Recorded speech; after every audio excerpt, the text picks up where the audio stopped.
Hey there, welcome to Board Game Barrister, our local game shop in Milwaukee, Wisconsin. It is Tuesday, which means we have just finished our first ever game of Paint the Roses, an Alice in Wonderland themed game where we're going to play as the Royal Gardeners and try to get our work done before the Queen cuts our head off. We're going to talk about how the game plays in just a little bit, and then we're going to talk through all of our takeaways from the game, everything we thought about it and why we liked it so much. I'm here with my fellow barristers, Gordon, Glenn, and Elizabeth, and before we get into all that, let's talk about how the game plays. Paint the Roses takes place in the Royal Garden, where you can see we've got a few shrubs to start the game out on the board. Those each have a suit and a color. All of us players around the table are always going to have a secret whim card in our hand that we can see but nobody else does, and our goal in the game is to get information out onto the table to everybody else about what is on our whim card. To do that, on our turn, we're going to take a tile out of the greenhouse and place it anywhere out in the Royal Garden. Now we're going to want to do that in key areas because once we've placed that tile, we get to put cubes on it, and the number of cubes we place is the number of times our card's pattern appears on our tile matched with the tiles around it. So if I had this diamond spade card here, and I placed this tile next to these other tiles, I would then place 2 cubes on it to show that I saw 2 patterns of diamond and spade among the tile I placed and the ones next to it. The other players are going to take that information and do with it as they can, and if they can guess my whim card, we get to move forward on the track. Every time we move, the Queen follows, but every time we get a guess wrong, we move nowhere and the Queen moves double, so it's up to us to be accurate, but also take a few chances and make sure we keep moving before the Queen catches us. You are constantly involved in this game. There is not a single time when you're just sitting back and going, I got nothing to do. Because even if you're not given clues, you're still analyzing what other people are doing. Plus, I have to make sure that do I have clues that match that tile or not as well? So you're always involved, and I love games like that. Yeah, and the one thing I didn't talk about in the rules overview was that every time a player places a tile out into the garden and then puts their cubes on it, everyone else looks at the patterns next to that tile as well and can then put their own cubes on it. So every time someone places a tile, there's this dual excitement of, are we getting good information about your card? Do I get to give good information about my card? And not only are you are involved in a number of different ways on every person's turn or indifferently when it's your turn. Because you are taking notes, or you are analyzing notes, or you are helping other people. And this is really something that I think is really neat in the cooperative nature of it, because it's not just cooperative in that you are playing together against the game, you are actually trying to help your other players, because the diagnosis of the board is hard. The writing of the notes down is hard, and so you're actually helping one another perform their functions, and so you're involved all the time. This game is fun because it lets each player use their strength, and it's not just the people who strategize the best who are helping cooperatively. And I will play on that is that there's a problem with a lot of co-op games. You get that alpha gamer who tells everyone what to do on their turns.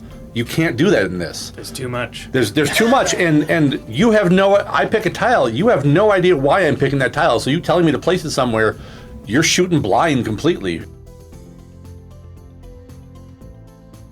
We've already decided we totally love the little note cards that come in the box. These are listed by easy, medium, and hard difficulty, and will give you a little diagram that you're going to be marking off combinations you've eliminated or combinations you are strongly leaning toward based on where the other players have put their tiles. Now, the game rules suggest that you take notes specifically on the person to your right so that you don't have to watch everyone at the table and be tracking everybody's setup all the time, and that was huge. We had to do it that way, or our brains already broke playing, so they would have just melted if we had done it that way. So these are great. What I really liked about the mechanics in this game is that there's so many different levels and layers you can play on.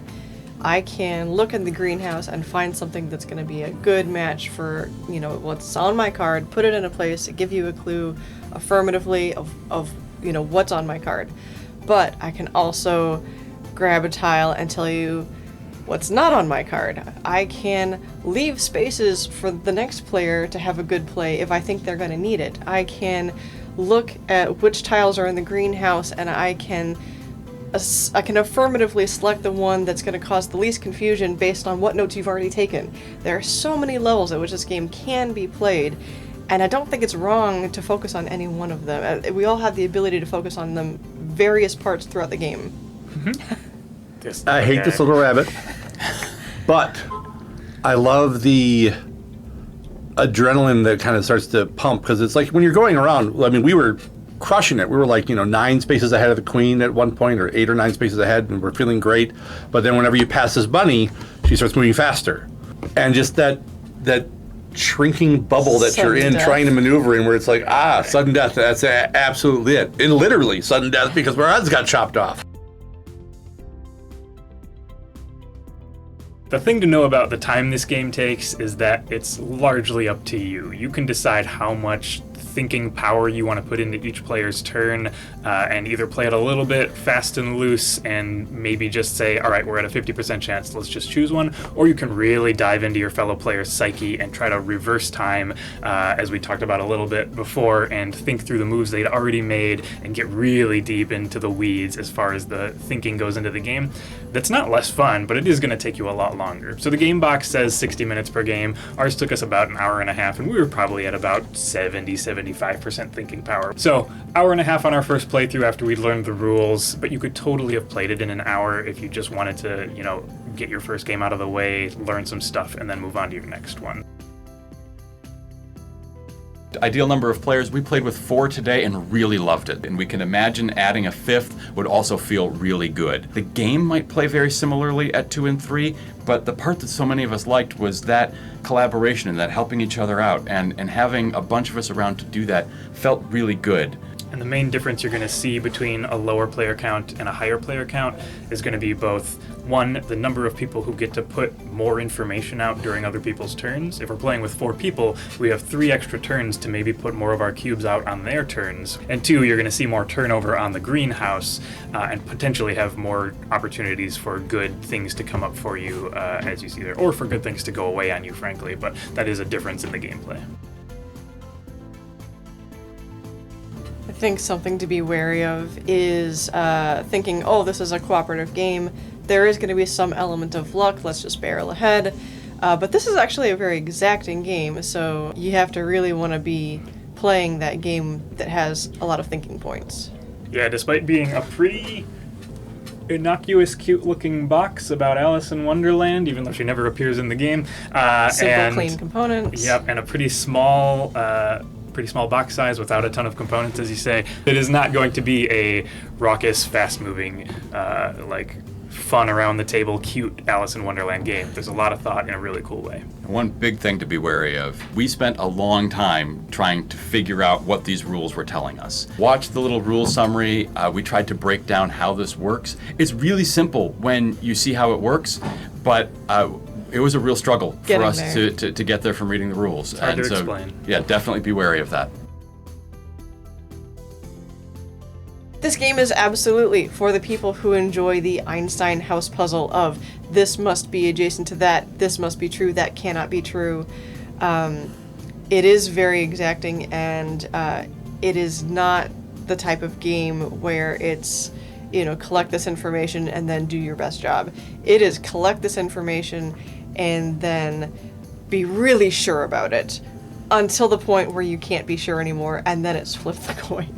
Yeah, if you like the idea of a game that you can't necessarily get a perfect strategy read for the first time you touch it, this is super cool. Already after playing the first one, I'm thinking to myself things like, oh, if we had only opened more outside areas to keep, and if we saw that there was only one instance of a color left on the board, we got to keep that open until somebody desperately needs it because we ran out of purples and that was terrible for us.